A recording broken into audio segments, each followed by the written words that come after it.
بسم اللہ الرحمن الرحیم، جہاں پہ میں پوری قوم کا، پورے ملک کا بہت زیادہ شکر گزار ہوں کہ جنہوں نے ہمیں ٹریبیوٹ پیش کیا، سیلوٹ پیش کیا.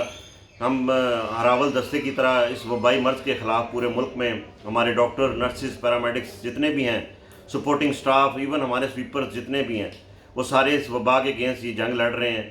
جہاں پہ آپ ہمیں سیلوٹ پیش کر رہے ہیں، وہاں پہ میری گزارش حکام بالا سے بھی ہے کہ خدا را اپنے ڈاکٹرز، نرسز، پیرامیڈکس ان سب کو ویل اکوپڈ کریں. پی پی اے کٹس، گاگلز، آپ کے ماسک، آپ کے جو N95 ماسک ہیں، آپ کے باقی جو اکوپمنٹ ہیں، وچ از ویری امپورٹنٹ. اور نمبر 2 بہت زیادہ امپورٹنٹ ہے کہ جو ہمارا کٹس ہیں ہماری ڈائگنوز کرنے کے لیے، اس کے پروسیس کو پلیز اسپیڈ اپ کریں. اور تیسری چیز بڑی امپورٹنٹ، جو ہماری آئسولیشن پورے پنجاب میں یا پورے ملک میں بنائی گئی ہیں، ان کو پراپرلی آئسولیٹ کیا جائے، ان کو ہاسپٹل کے اندر ان کا پارٹ اینڈ پارسل نہ بنایا جائے، ورنہ مزید لوگ انفیکٹ ہوں گے. بہت شکریہ.